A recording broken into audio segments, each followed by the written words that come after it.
Good morning, class. So, before we formally start our discussion, I want you to watch short video prayer. Almighty God, you are the source of life. We thank you for all the blessings you have given to us. Thank you for giving us another day to learn something new. Clear our mind and help us focus. Guide us and our teacher as we study and create new learning experiences. We pray in the name of Jesus Christ. Amen.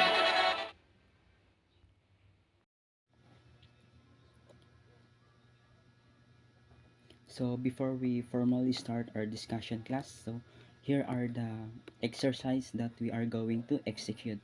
So, the first exercise is the marching in place. So, class, dahil online tayo ngayon is, um, class, can you open your cams and let's do the marching in place. So the first step to do the marching in place is stand straight. Take alternating steps in place by bridging the knees up to a comfortable height. And the last step is increase the speed slowly and maintain a moderate pace. So the next exercise is the neck stretch. So stand straight with your feet hip width apart and tilt your head toward your shoulder. And the second step for this is to place your hand on your head and gently pull until you feel a stretch in your neck. So the last step is hold for 10 to 15 seconds. And the third exercise you're going to execute is the shoulder stretch.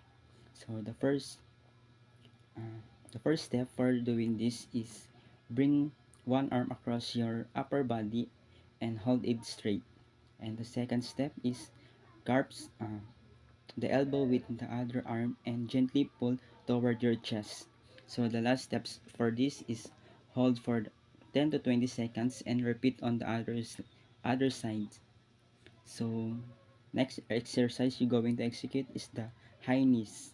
So based on the GIF you see, the first step you're going to execute is first stand straight with your feet shoulder width apart. Face forward and open your chest.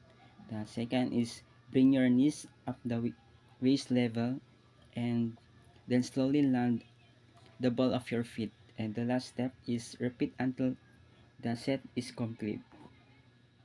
So uh, the last step is the lunges. So the first step for this is stand with your feet hip width apart. Keep your back straight, your shoulders back, and your abs tight. The second step is take a step forward and slowly bend both knees until your back knee is just above the floor. So the third step for this is stand back and repeat the movement. So the last step is alternate legs until the set is complete. So is that clear, class? Very good. So mm, so what based on the activity you're going you're based on the activity you're going to execute, what is our topic for today? Yes, very good. Our topic for today is all about warm-up exercise. So what do you think are the one warm-up exercise? So may I call on some student to read the slides. Ms. Gabriel Ascension, thank you for reading. So warm-up is a preparatory exercise or activity that is done before engaging in more strenuous physical activity. So the purpose of this is to gradually increase the heart rate, circulations, and body temperature, as well as the loosens the muscles and joints in order to prepare the body for the more extensive exercise or activity. So warm-ups typically involve light aerobic exercise stretchings. So they are important for preventing injury and improving performance during physical activities. So, next is the flexibility exercise. So, flexibility exercise, this phase of exercise follows immediately after warm up. So, it is done by doing gradual stretchings activities from upper to lower ex- extremities. So, flexibility exercise, also known as stretching exercise, are a physical activity that aim to improve the range of motion and flexibility of your muscles and joints. So, the last is there are different types of stretching improve flexibility, static and dynamic stretching. So, class, what do you think are um, dynamic stretching? So, Michael on Sir Patag want to read the slides. Thank you for reading. So, dynamic stretching says here that exercise specifically prepare the muscles for active contractions and its form for stretching and involve moving parts of your body. So, third, a full range or motion. So, second is it helps to increase blood flow, warm up the muscles, and improve flexibility and mobility.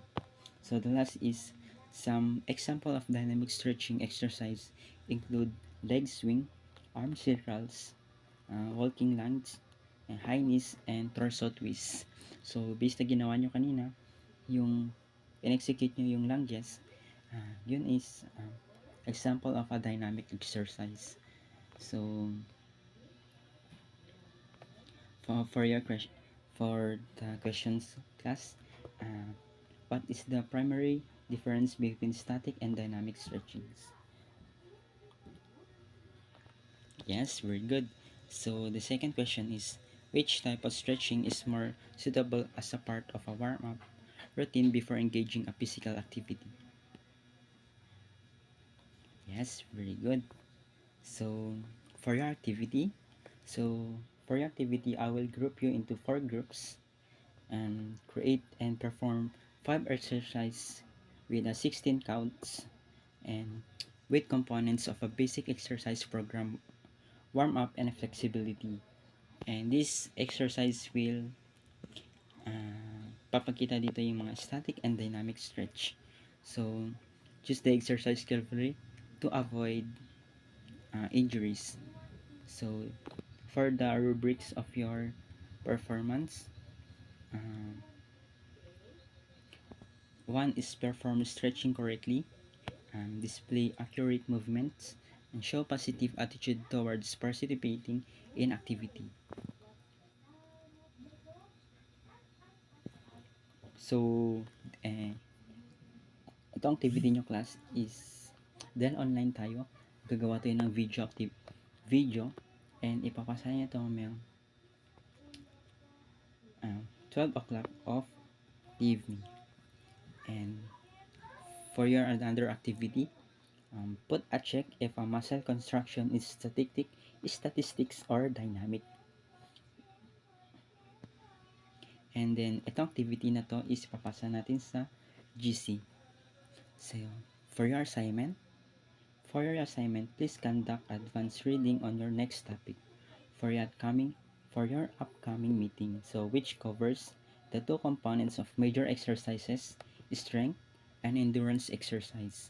So, class, that's all, and thank you for your participations.